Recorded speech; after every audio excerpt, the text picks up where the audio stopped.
Bien conmigo, si quiere vivir. So now that my bad Arnold Schwarzenegger and Spanish impersonation is done, on to the review. Something new. Stop, drop, shut 'em down, open up shop. Oh. What's going on, guys? Marcus here, back on the shop. Get this shit off. It's middle of July, or early July, and I'm wearing a leather coat. Anyways, back to the review. Terminator Genisys, the 5th installment to the Terminator franchise. If you guys have not checked it out, I'm here to let you know this movie is confusing as hell. If you have not seen the original first 3, do not watch this movie. But if you haven't and you do still want to see this movie, not to worry, I'll give you a quick little summary in under 2 minutes.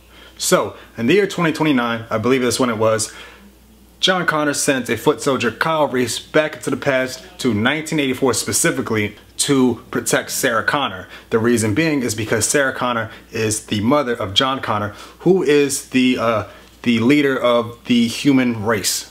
Or I guess to protect the human race against Skynet. So, unbeknownst to Kyle Reese, the whole reason why he picked him is because he is secretly his father. So when Kyle Reese travels to 1984, he and Sarah Connor, you know, and that's when baby John Connor comes into play.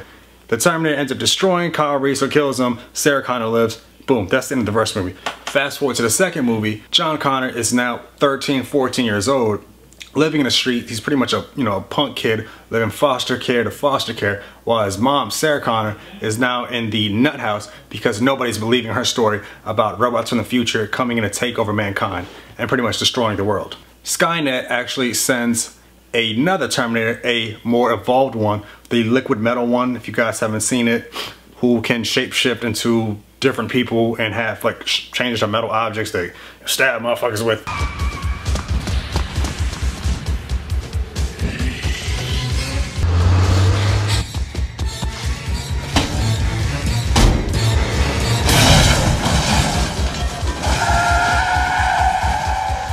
And they send that Terminator to kill Sarah Connor and John Connor. I'm sure it was something else, I don't remember, I haven't seen this movie in a long time. But at the same time that's going on, John Connor from the future sends out another Terminator, the older model, Arnold Schwarzenegger, back to time where this time instead of killing Sarah Connor and to prevent John Connor's birth, he's protecting the two. And that's pretty much the basis of the second one. They end up destroying the Terminator from Skynet, and Terminator from John Connor's, Arnold Schwarzenegger's version, he ends up getting killed himself, and this is where the "Hasta la vista" and "I'll be back" lines came from the second movie. Now, fast forward to the third movie. Now John Connor is a grown man. He's kind of a drifter, not knowing what to do in life because he was brought up to believe he was supposed to be mankind's only hope. And he doesn't really know how to go about that, knowing that the apocalypse or whatever, or the Terminator Revolution never occurred. It was actually delayed. Unbeknownst to him, it was delayed. So Skynet again sends another Terminator to try to destroy him, and I think it was his girlfriend or something, and a bunch of other leaders that are supposed to help the free world. I don't remember, it's been a little minute. But either way, it's the same story over and over and over again with a couple different twists and plot points and fun adventure, and yeah, that's pretty much the basis. Now, Terminator Salvation is a whole nother story where it's pretty much the war in the future. And that's pretty much it. It's pretty fun, it's pretty cool. Now, Terminator Genisys, it's its own trilogy. Rather than sending machines back into the past and to do this and to do that, they actually recopy the events from the first and the second movie and flip it and bounce it. So they're kind of taking a page off of X-Men Days of Future Past, where they wipe everything that's happened in the previous movies and they start fresh. So rather than Kyle Reese being sent to the past to help Sarah Connor, he is sent to the past, and now Sarah Connor is aware of what's going on. She's prepared for Kyle Reese to be here. She's already prepared, and the Terminator, also known as Pops in the movie, is actually on their side. Kyle Reese is totally blown because he's like, what the hell? How did this happen? Where did this come about? So pretty much it's a time shift. Everything that's happened in the first 3 movies is now pretty much just flipped upside down on its head. Pretty much it never occurred or so. Now the review. If you have not seen these other movies, I'm telling you, do not watch it. If you still don't understand from my little summary that I gave you, do not watch it. You will be totally lost. I've seen all the movies. I'm a fan of the Terminator franchise, ever since I was in middle school when I first heard about it. It made no difference. It did not save my thoughts and feelings over this movie. Pretty cool to see Schwarzenegger recast in the role that pretty much plateaued him into superstardom back in the 80s and early 90s. So it's cool to see him do that again. And what's even funnier is that, I mean, I know these are Terminators and the machines, so they technically don't age or whatever physically, but because they are made of human flesh, it's funny to see the Terminator's face and skin get old and wrinkly, and his hair molecules and texture start to thin out and turn gray.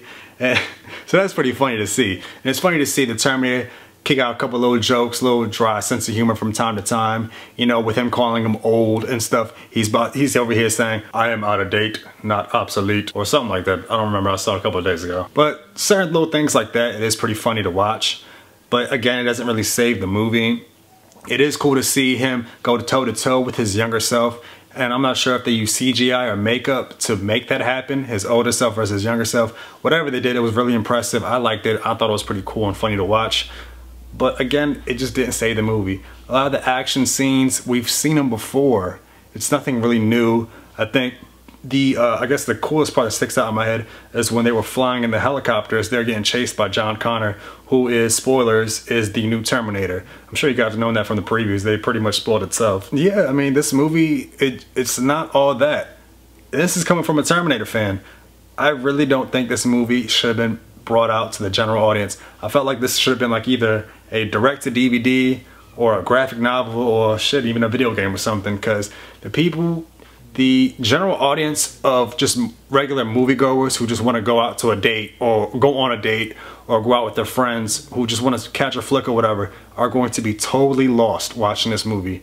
Even I, who have seen all the movies and is familiar with the franchise, was lost and confused. There was just some scenes where I was just like, wait, what? What the hell is going on? What? He's coming from here now, he's over, what? Yeah, it's that bad. So overall, I'd probably give it a good 5 out of 10. If you are a fan of the franchise, I'd say I guess check it out if you want to check it out, but don't have your hopes up high, man. Like, it's okay. It's not the best movie in the world. Compared to Avengers, Age of Ultron, and Jurassic Park, this is definitely at the bottom of the food chain for summer movie blockbusters. Those are my opinions and thoughts of this movie. Let me know what you guys think in the comments below. Have you guys checked it out? Let me know. Like, comment, and subscribe, and share this video, man. Till next time. I'll be back.